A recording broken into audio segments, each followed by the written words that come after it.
Greetings and welcome to another great day with the Crotchety Old Men podcast. Hello, I'm Gary Smith, one of the hosts of the Crotchety Old Men, and today we're excited as ever before. The cast that we have, of course, in the studios joining me today is my main man, George Cromley. Good morning, George. Hey, Smitty, good morning. How you doing this morning? Man, I feel great. I am That's great. good. That's Yourself? good.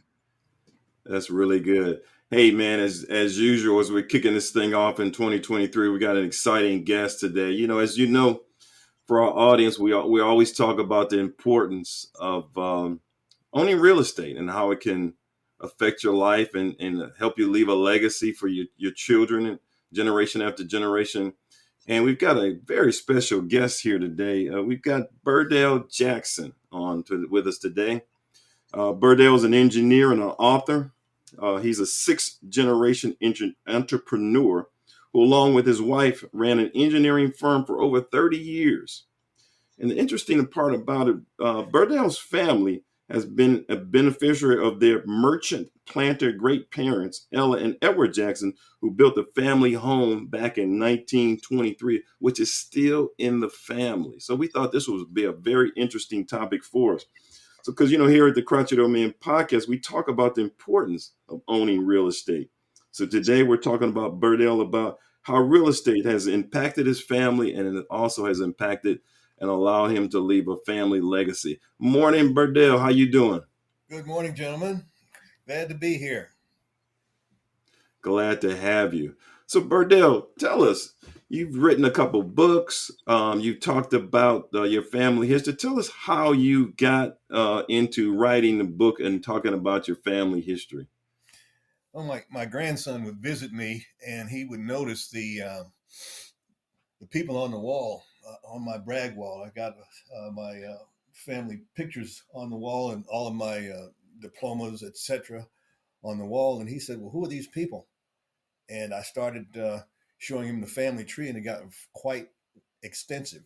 So rather than trying to repeat it every time, I thought I would write it down, because at the time he was 10, and now he's going on 13. So I wanted to chronicle the family story as best I could for him and his sister. And also, I'm the kind of the family griot. My dad, my grandfather, and I all have good recall, so we thought we would. I picked their brains and documented the anecdotes, etc., and knit those together in a story of our family history called Our Journey Across the Centuries, which covers the period from 1832 to 1945, the year of my birth. So I wanted to make sure that would be a legacy that I could leave to my grandkids and their grandkids, and to document how we came to be, based on the fact that we saved our money, we invested in land, and that land then produced the wealth that my grandson is experiencing right now. Hey, Birdel, I don't want any of this to be missed by our audience. Can you make sure you move a little bit closer to your mic just to get your volume up a little bit? Sure. Okay. Yeah. All right. Oh, let me close that. All right. Do you want me to repeat that, or is this better? No, you're fine. Okay. Just want to make sure that we got capture everything you say, and I tell you, as you're relating to the possession of the land, obviously I go back to in the beginning in the book of Genesis for those of who are believers.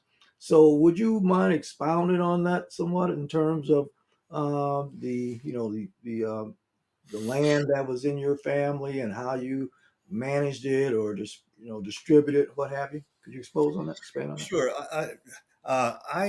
When I started doing my research, it was well before I wrote the book. I got a CD that was called the Freedmen's Bank records, and I scrolled through those, and I found Eli Jackson, who was my third great grandfather, and Amanda, and a deposit record where Amanda deposited some money in the Freedmen's Bank in the Memphis branch. And the record said signed his own name. And it also indicated that she was depositing the money with his permission, which tells you two things: that Eli Jackson was literate in 1870, as well as the custom was the man had to approve the holdings of the wife. But that was just an indication of the frugality and the saving of money. And 3 years later, in 1873, Eli Jackson purchased 50 acres. And that started the trend of purchasing farmland throughout the next 100 years. So Eli Jackson had a son, Daniel. Daniel's son he had sons Hiram and Edward. And those two gentlemen formed the Jackson Company. The Jackson Company owned a general store selling anything from caskets to candy, as well as participants in a cooperative of cotton gins that was used to produce and process cotton for sale, along with other Black planters and farmers in the area of Ebony, Arkansas, which is part of Crittenden County, just to the west of Memphis, right across the river, the first county you encounter going west in Arkansas. So those things started a trend.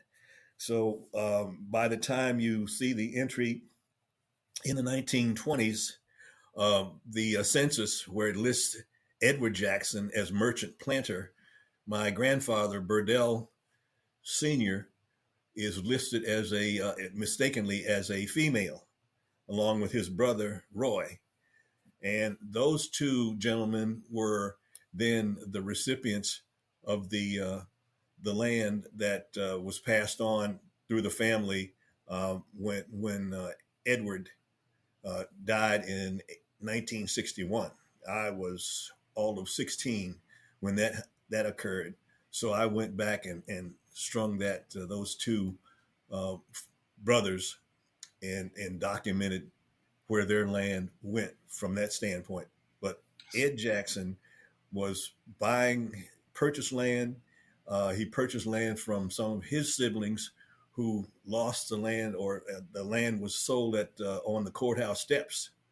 So those folks the land was actually transferred through a tax sale. So I documented all that in my family history, and you actually have the tax sale documents where the land was purchased and transferred to Ed Jackson. Ed Jackson then subsequently farmed the land, and the way you farm in agriculture is you actually have to borrow money to purchase the seed and your supplies to cover your expenses until you harvest the crop. So it's a big roll of the dice, if you will, and it's based on weather. Yeah, sure.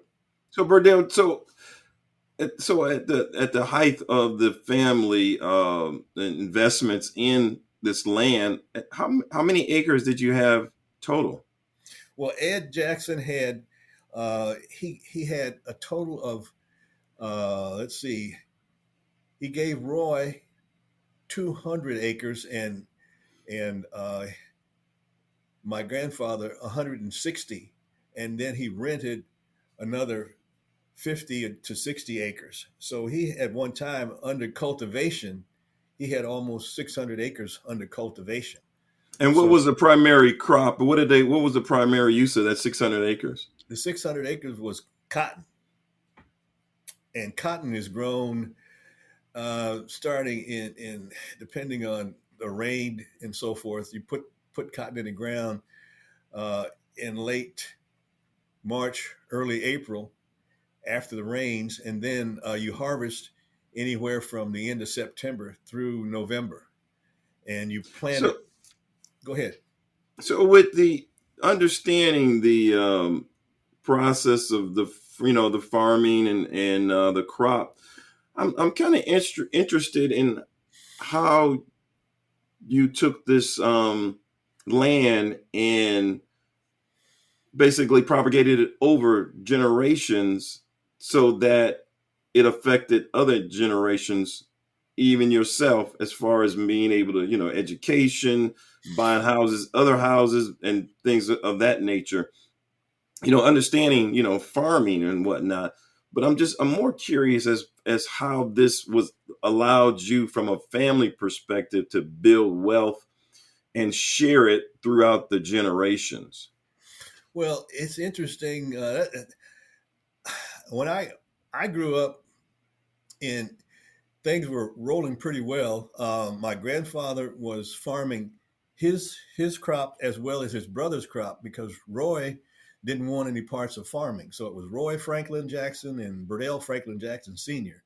So my grandfather farmed both plots that were Roy's parcels was given to him through from his father to his mother to Roy, and my grandfather went from father to son. So the combined acreage was farmed, and my grandfather always the idea of farming was to mortgage the crop, not the farm. So even if you had a crop failure, the farm, the land was not in jeopardy, and that's really a key strategy to retaining one's farmland. And that's what Birdel uh, sent his son to school, to college. My dad studied agricultural economics so that he could then raise not only crops but diversify the holdings on the farm for animals, chickens, as far as or beef, or uh, swine, if you will, and growing crops that were grown in the fall and winter, so that there was always a constant source of revenue generated from that farmland. Let me interject something here because that surely is the antithesis of banking as we both know today, um, in terms of not having you requiring, let's say, solid collateral, which would be the land. Because I noticed fast forward, and I think it was just as recent as 2015, 2016. Matter of fact, no, because they have this, I forgot the law that this is an act. I have to go back through my notes.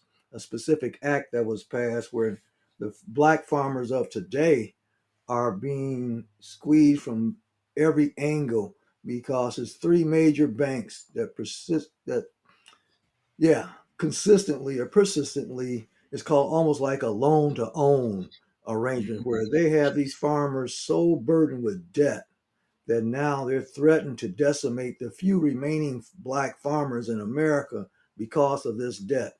They don't even want the federal government to bail them out because the banks do not want to miss out on getting that interest Mm-hmm. that they would earn. And so they're rebelling against this thing, and I got tons of articles about it. So as I'm hearing you, I'm thinking, wow, that was a tremendous blessing considering the time and age, of you. I mean, time far as when it happened, that the lenders allowed your ancestors, forefathers, I should say, to that type of arrangement because they were taking a tremendous risk with Well, using the the thing is, those guys all grew up together. Okay, so it was more of a They private loan. It they wasn't a knew bank. each other. The black farmers and the white There banker, you they all knew each other.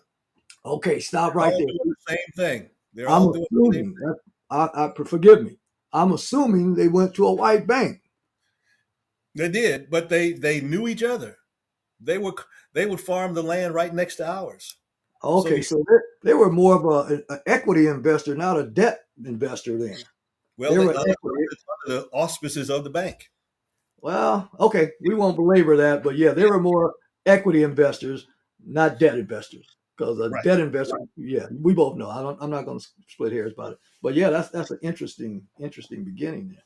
Okay, and I can see now while they were able to, because you had more revenue, you didn't have any monthly payment to make back to the lender. So certainly that gave you a super leverage to be able to do other things with the capital. I got that.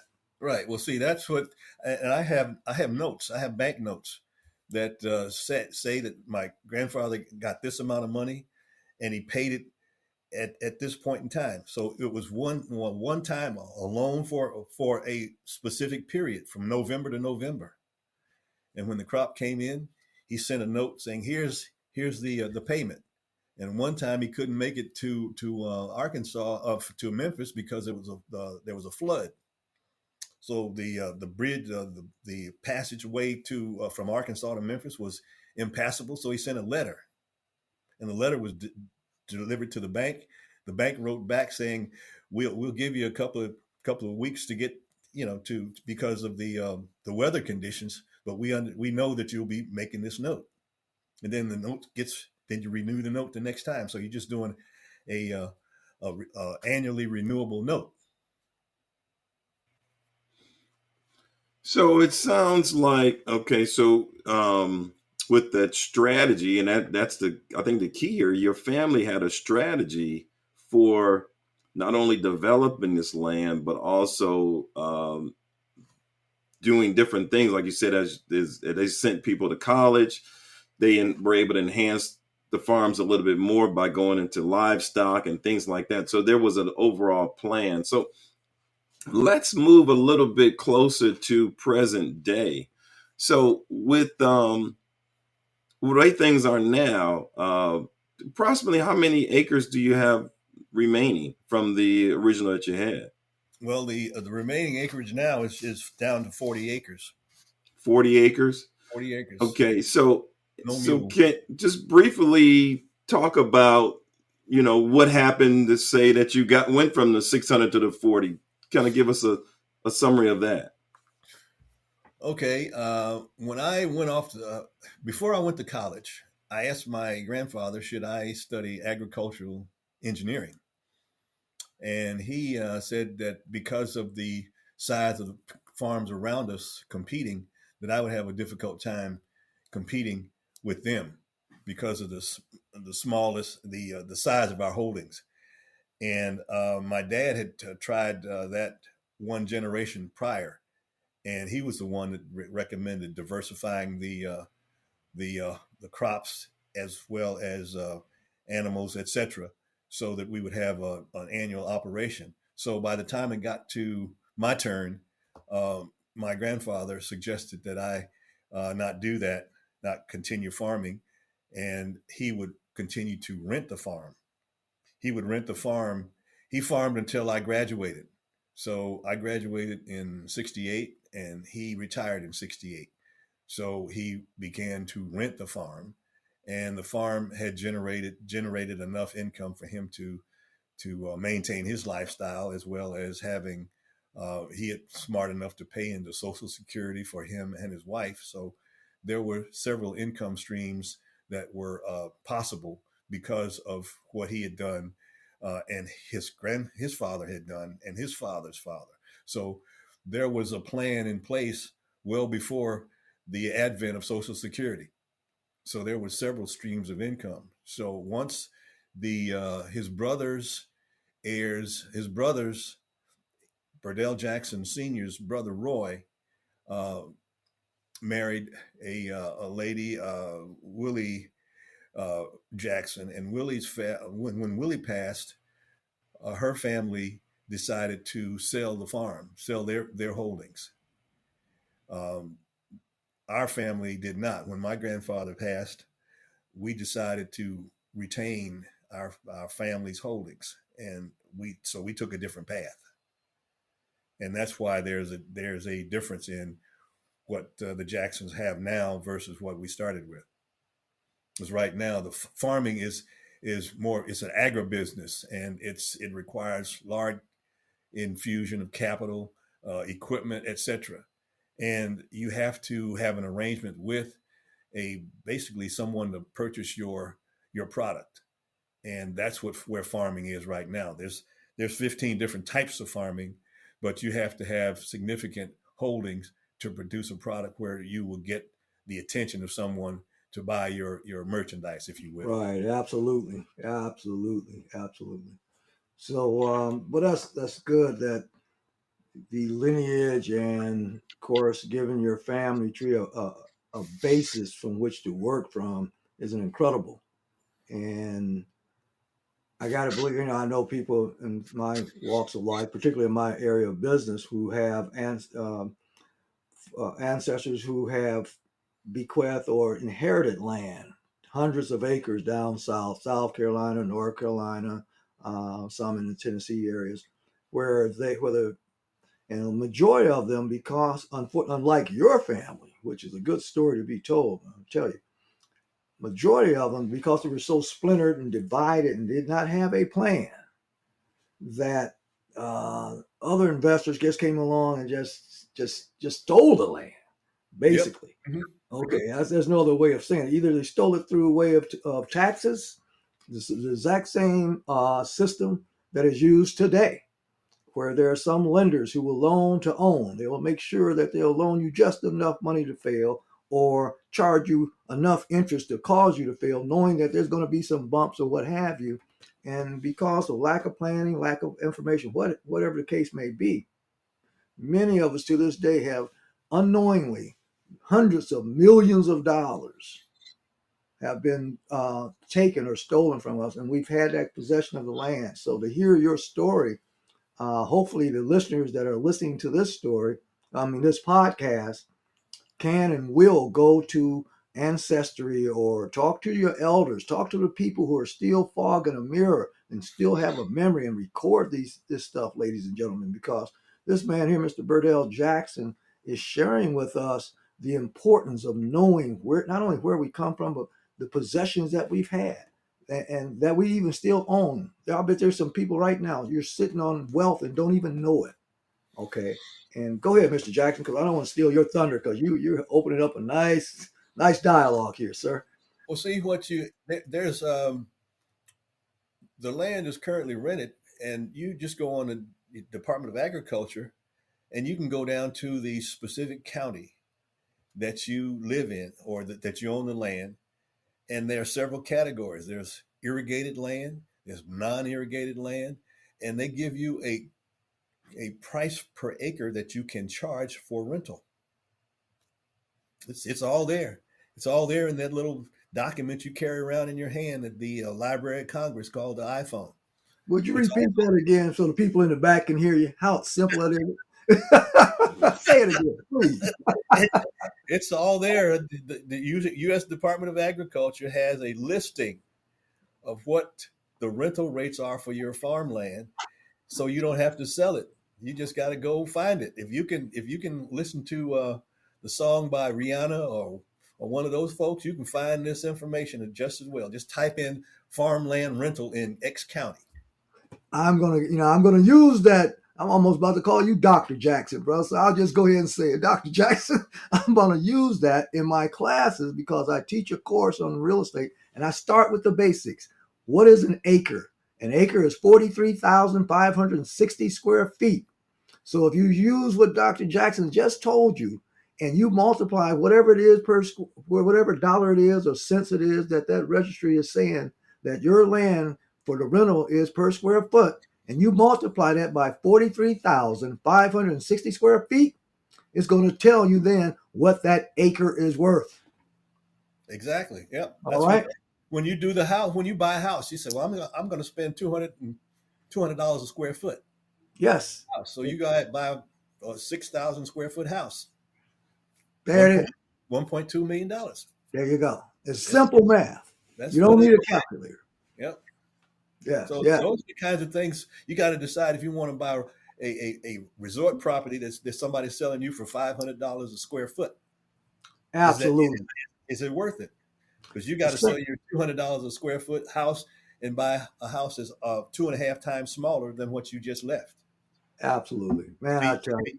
is it worth that to be right to next to the ocean to hear the waves rolling in, or to get some Well, even this though, once you know that price and you can compare that to other parcels that may have sold in that vicinity in that area within a short period of time, now you can determine whether you're buying it above market or below market.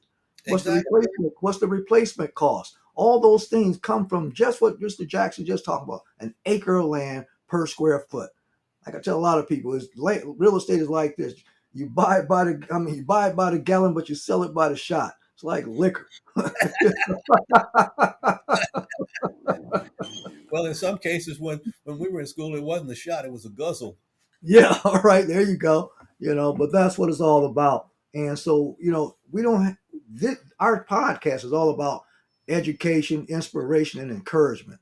And I'm telling you, Birdel, you are certainly hit on all three of those points because hopefully, I'm sure somebody's been educated because I have. Certainly, I've been inspired. Go ahead, sir. Here's another. If one has property and it's rented, then rather than if you want to sell it, you have to purchase a similar type property. So rather than have the cash in your hand, you transfer that, you sell one property, do a 1031 into another form of property that continues to generate income. That Right. way you don't liquidate it, because that's what most of us we've been raised as consumers rather than producers.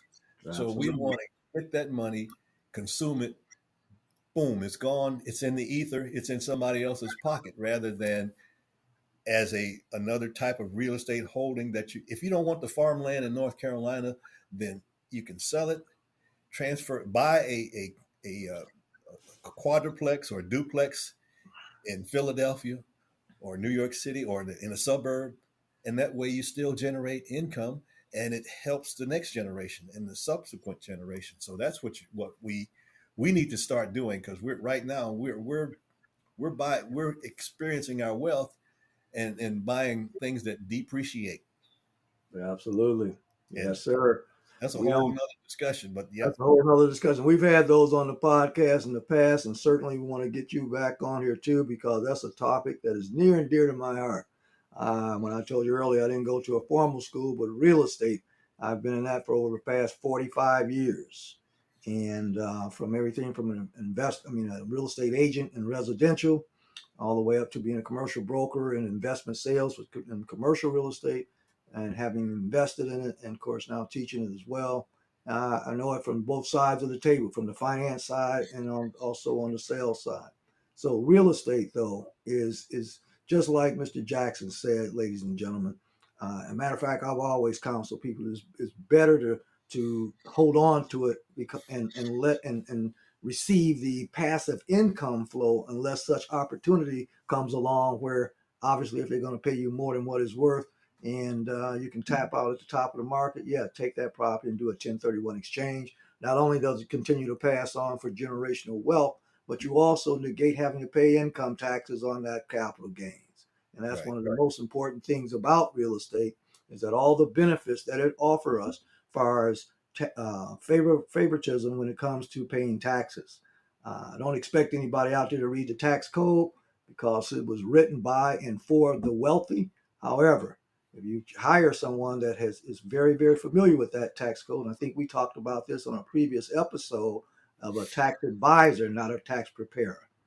Mr. Jackson, what else can you share with us in not only in terms of as far as the land? I want to kind of shift back to your journey in identifying your lineage, and then how as you're preparing yourself to pass it on to your children's children's children. Well, I think the main thing is to get we as African Americans don't really spend a lot of time on financial management. We spend a lot of time on how we can get it and spend it, and um, that's where we are. So Yes, it is. I use the example of the demographic difference in how we save. Most Africans Americans spend 95% of what we make, and other cultures are just the opposite. We keep a nickel, they keep our 95 cents, and they Yep. build wealth in their communities. So we have to change the paradigm. We have to pay ourselves first. We have a lot of rolling stock in our driveways. We got nice Porsches and BMWs and Toyota Camrys that got the new paint job, but we don't have anything in our portfolio. We don't have no assets. We got depreciating assets. We got low credit scores. All these kinds of things we get caught up, and it takes us a while to dig out of the hole with a low credit score and maybe a student loan. No disrespect, but sometimes you got to go to school. Maybe you go to community college for 2 years so you don't have a big burden, and then transfer to a major institution down the road. Stay at Yeah. home, keep your costs minimal if you are in a family that doesn't have a lot of resources to begin with. But somewhere you got to drive a stake in the ground and say, okay, I'm not going to continue this trend. Absolutely. Otherwise, that's we spend a lot of time being adamant about whether the play was reviewable by not, or whether the guy took 3 steps, or whether 1 foot was out of bounds, but we don't use that same zeal to protect ourselves from a financial standpoint. It's always somebody else's fault that I got in debt. No, Right. And no, that's no. It's not. Just don't do without. hmm Do and without. learn. Right. I hitchhiked in college. I didn't have a car, but it was, Right. even though I could have, I never thought about asking for a car. We 4 of us nickeled up and bought a $60 Chevrolet, Mhm. and we rode it around, and I had no insurance. I bragged to my dad that we were transporting 14, 15 kids in a car, and he told me to get my stupid butt back to school and sell the car, because every one of those kids' parents could sue him. Mhm. But at 18, I had no idea. But Right. hitchhiking wasn't a hazardous thing back then. But I hitchhiked all over the place. So it just in town. No, I didn't hitchhike out on the highway, but Yeah. you could go from the campus to town back if the Mhm. buses didn't run. So there were some things you had to learn to make do. Improvisation was the key. Yeah. But as long as you had your basic needs covered, the wants the wants have started to drive people's financial decisions rather than needs. Yeah. And that's really the key, because it used to be you had a one working parent in the house, Yeah. and so now we got 2 parents, and we're trying to strive to keep up with all the desires. So there's we need to reel that back in, and we're showing my grandkids. They have entrepreneurial parents, Mhm. and my daughter learned a lot by working with her father and seeing her grandfather and her great grandfather. So she was fortunate that there were 4 generations of us living. And we took her out she saw the farm. She saw what was going on the farm. And even though she didn't want to be a farmer, she saw we had a store. The store Mhm. was a source of revenue. And the source was also that revenue from that store sent her father to school. I went to Right. school. I was on a Jackson scholarship. Okay. So What was that? What's the Jackson scholarship? the scholarship was paid by my grandfather. That's what it was. But I didn't have to worry about anything. It wasn't a student loan. It was an investment in the future, Amen. and Amen. It was that's really self-funded. key. So Yes, when my self-funded. daughter went to Hampton, same thing, Hmm. same thing. So when she walked across the stage, she was debt free, and so was her father. Amen. Pay as you Amen. go. Pay as you go. And that might have been, that was a few years ago, but still, we have to start putting money aside, and don't wait till your kids are 15 years old to try to put money away for college. It's too late. Right. Right. So Too so late. So so you got very to true. put some money aside for your kid. And if you got a lot of kids, you got to space them out, or try to space them out, because sometimes you got 3 kids in school at the same time. Oh yeah, that can be expensive. That can be expensive. That's I why you find got you community colleges around here. Tell the kids need to make some decisions earlier. Right now, parents are sending their kids to school and spending a year's tuition in letting the kid find out what they want to be. Mhm. So rather than send them to a $35,000 a year school, send them to the junior college or the community college down the road here. Take math and English and all these prerequisite courses to Mhm. figure out what you want to do. But Yeah. don't go to school and just go to college to have a good time, live in the dorm and eat in the cafeteria and lollygag for the first year, and the kid still doesn't know what they want to do. You still don't know. I'm still lost and end Yeah, up well, having a it's useless. $30,000 down the drain. Right. Absolutely. Well, Mr. Jackson, I wish we could continue because we definitely have a lot to talk about. But man, it's certainly been a pleasure to having you on the show today.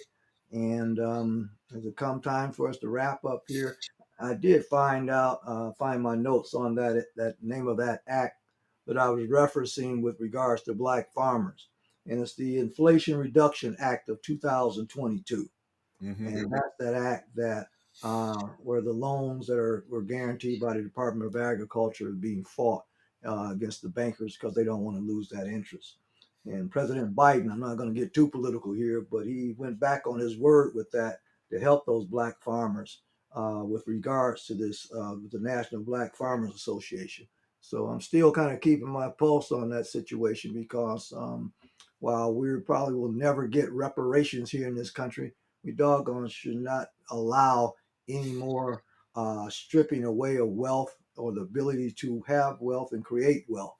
It's almost synonymous to they say you have the right to an attorney, but what good is that right if you don't have access? And so, by way of having capital, by way of having access to capital, to build dreams, build companies, buy businesses, buy real estate, fund ideals, and so on and so on. All of those things that are out here and available to us to create wealth and create generational wealth. But it does us no good if we have the idea and we don't have access. So, to that, I'm going to toss it over to you and give us one imparting word before we sign off today. Dr. Jackson, what would you like our audience to know most about? Well, I would like for folks to consider several means of saving money so that you can invest in real estate. There's the traditional stock market. There's right now the banks are starting to pay pretty good interest on CDs.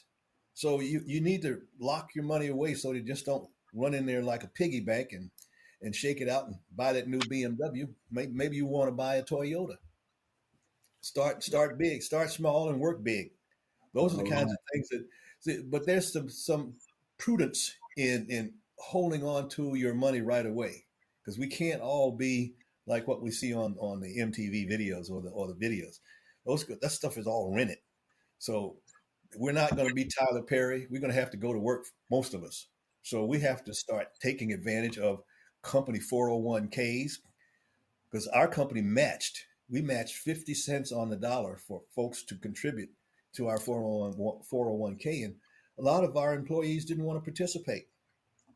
So you have to take advantage of those kinds of things. Savings plans, all these things are part of working in corporate America. And if you don't want to work in corporate America, you can't be a broke entrepreneur. That's you cannot. You can say, well, the government's going to pay. No, the government's not going to give you anything unless you got some skin in the game. If you don't have Amen. any money saved up, government's not going to loan you anything to start your business because it's not their business to do that. Right. All right. Thank you, Gary and Mr. Birdel Jackson, man. That was some really powerful information. It's so encouraging to have Mr. Birdel Jackson on the show and then echo what we've been saying on the Crotchety Old Men since the beginning. Save your money, invest your money, build a legacy for your family that can benefit them for the years to come. And he did just that. His forefathers did just that by buying this property back in 1924, which he's still benefiting from that today, and his grandchildren are benefiting from it today. So, for you young investors out there that are buying homes and flipping homes, you may want to take a minute and think about, maybe holding on to those. As one, I still have property that I bought back in the early 80s that I'm benefiting from on a monthly basis from the rental income. And I plan to pass that on to my children. So, hey, from the crotchety old men, this is a thing that we want to do. Build a legacy. Don't just keep buying stuff and selling stuff, but buy stuff that's going to benefit you and benefit your family. That's going to provide income for you. You don't want to work for somebody for the rest of your life. So, man, this has been a very powerful story. It's been a very powerful thing that has benefit us, has talked about what we're doing. And I'm really glad that we had Mr. Birdel Jackson on. So here again, remind you, this is the Crotchety Old Men podcast. You can see us where we release a new episode every Thursday. You can reach us on your major platforms, iHeartRadio, Apple, Google. We're on those all major platforms. So here again, from the Crotchety Old Man, I always want to leave you with some words of wisdom. And those today is in all you're getting, get understanding. So here's George Crumley signing off from the Crotchety Old Man. If you don't know, now you know. Take care and have a good day. This is Dr. Paul Clemens with the Crotchety Old Men podcast. If you're interested in financial tools to build wealth, and you're interested in ways to maximize your health through holistic alternatives, then you are just the audience that we're looking for. Tune in each week, every Thursday, to the Crotchety Old Men podcast, where George Crumley, Gary Smith, and I offer you in-depth discussions on health and wealth. Subscribe to the Crotchety Old Men podcast on Google, Spotify, Apple, iHeartRadio, or wherever you get your favorite podcast.